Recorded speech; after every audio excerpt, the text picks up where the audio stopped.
Thanks to KiwiCo for sponsoring today's video. More about them later. Okay, what's a video I could do that wouldn't anger anybody? Not this one. So yes, why do people like Apple? Typically, Apple costs more, and sometimes in ways that don't make sense. $1,000 monitor stand that I'm sure you've heard about. True, it's for a super expensive monitor and a super expensive Mac Pro anyway, but Apple. It's a $1,000 stand. Disapproval. It doesn't seem to matter. People still like Apple. They're number 3 on the Fortune 500. That's really hard to do. I've only done it myself like 3 or 4 times. So, is the extra cost worth it? Well, the answer definitely is.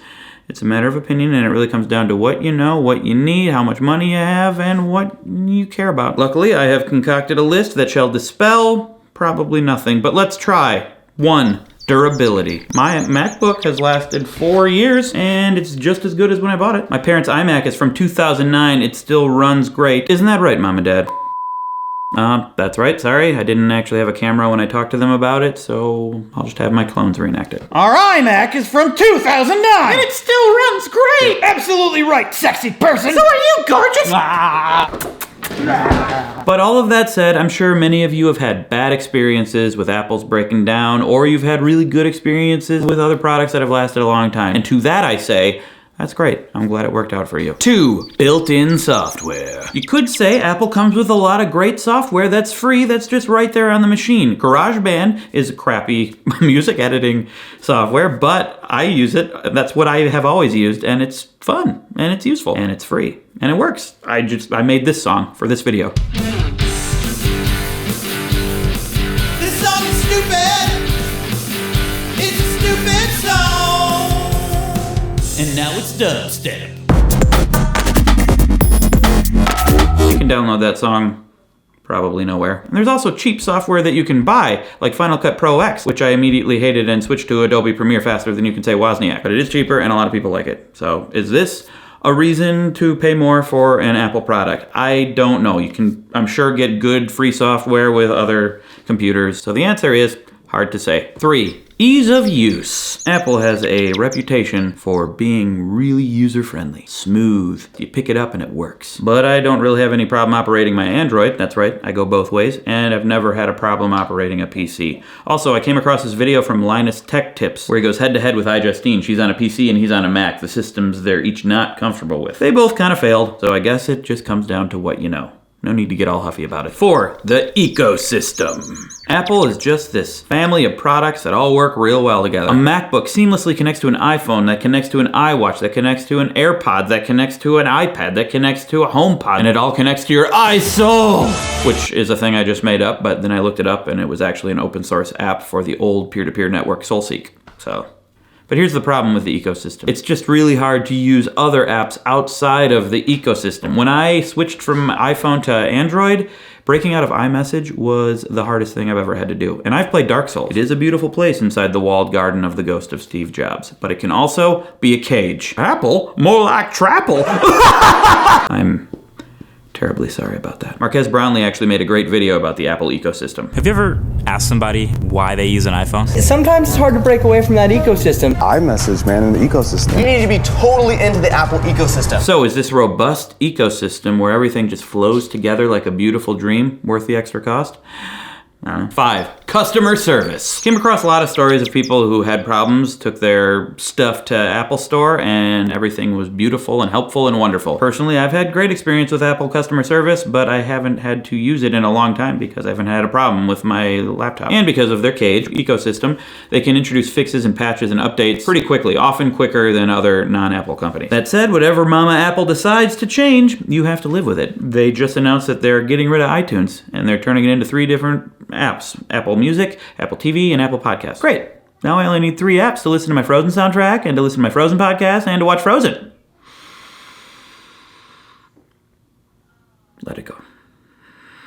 And I found another video from Linus Tech Tips about a nightmare they had with Apple customer service. We understood we would have to pay. We wanted to pay, and they outright refused to fix it. By the way, Linus Tech Tips is a really good YouTube channel that I only found because I'm doing this video, because I'm an out-of-touch old man, trapped in my own walled garden of the ghost of Grandpa Weasley, the founder and CEO of Wheezy Industries. Love you, Gramps. Love you too! That's right, I can talk to my dead relatives. Not me. Well, not the ghost of great-great-aunt Judith. We're not on speaking terms. We're not on speaking terms. Shut up, the ghost of great-great-aunt Judith! So yeah, generally Apple seems to have both good service and not good service. And many of you probably have examples of great service from other people. Does this make the extra cost of Apple worth it? Who knows? 6, security! Ah! I don't know why. Being such a closed ecosystem gives Apple a lot of power to ward off the bad guys. It used to be believed that Apple didn't get viruses or malware. Apparently that's not true anymore. But they do still seem to get less. They did just announce Apple Sign-In to compete with those Google and Facebook sign-ins that you can do. Except when you sign in with Apple, they generate a fake email for the product that just gets forwarded to your email, so your information doesn't get out there. I actually think this is a really good idea, and I hope others follow suit with this. But Apple still has your info, so you just have to trust the ghost of Steve Jobs. Hey Gramps, can we trust Steve Jobs? I don't know. I guess he hasn't met him. On the other hand, I'm sure many of you have quadruple encryption, 5-factor authentication that requires you to kill a loved one to log in, and you feel very safe. But your loved ones don't, apparently. Or you have examples of your iMacs getting hacked. So, is the cost worth it? I don't know. 7, reliable apps. Apple meticulously vets the apps that go into the App Store, so it's more likely that the app is going to be a solid piece of equipment.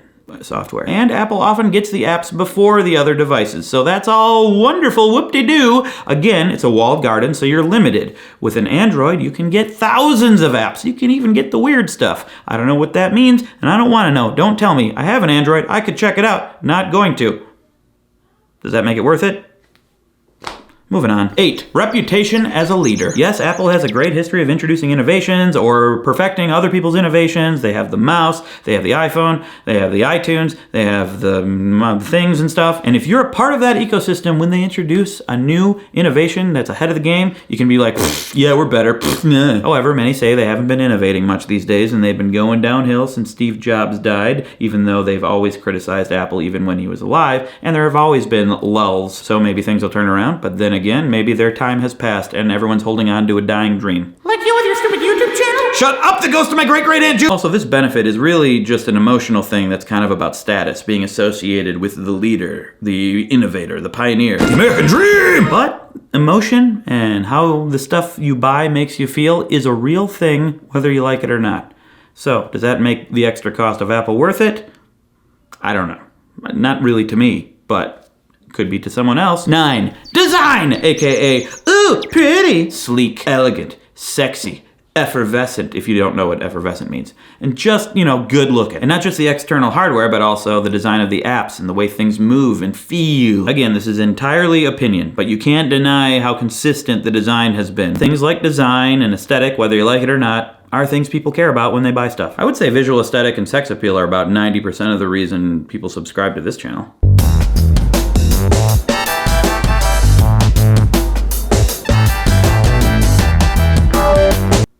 Thank you, sexy clone. 10, marketing. Apple spends a lot of money on it, and they're really good at it. And they make it simple and easy to understand, and they tie it all to your emotions and your identity. Does this make the extra cost of their products worth it? Well, no, probably not. But it does get people to want to buy them. In conclusion, is Apple worth the extra cost? I don't know. The way I see it, Apple is like going out to eat at a good restaurant. They have a chef that's really good at putting it together, bring it out to the table, it looks really nice, and it costs more than not going with Apple, which is like cooking at home. Go to the grocery store and you have a wide array of all the things, and you go grab what you want based on your research that you did and the recipe that you're trying to make. You go home, you use all of your own tools, and you throw it together, and you make something that ends up being less expensive probably, and if you know what you're doing, exactly what you wanted. The restaurant's nice, but one time you went there and you got food poisoning. Another time you went there, they charged you to use their forks. And another time you went there, you had a waiter who waited tables like I used to. Not well. But at home, you also could accidentally buy crappy food that gives you food poisoning. You just screw up and not make it right. Or the grocery store is all out of fava beans. Okay, done with the metaphor. Both ways are fine.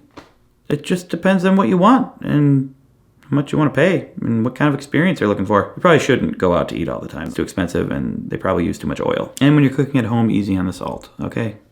I've had your food. It's a little too salty. Oh yeah, and don't try to play video games at the restaurant. They're typically not as compatible. So there you go. Now, I would like to thank today's sponsor, KiwiCo. KiwiCo delivers monthly projects designed to make learning about science, art, math, and more fun and accessible. They have 6 different crates for kids ages 0 to 16 plus. Tadpole Crate, Koala Crate, Kiwi Crate, Atlas Crate, Doodle Crate, and Tinker Crate. Each crate includes an educational magazine, project supplies, and detailed instructions written for kids. What color is this? A purple. It is purple. Yay!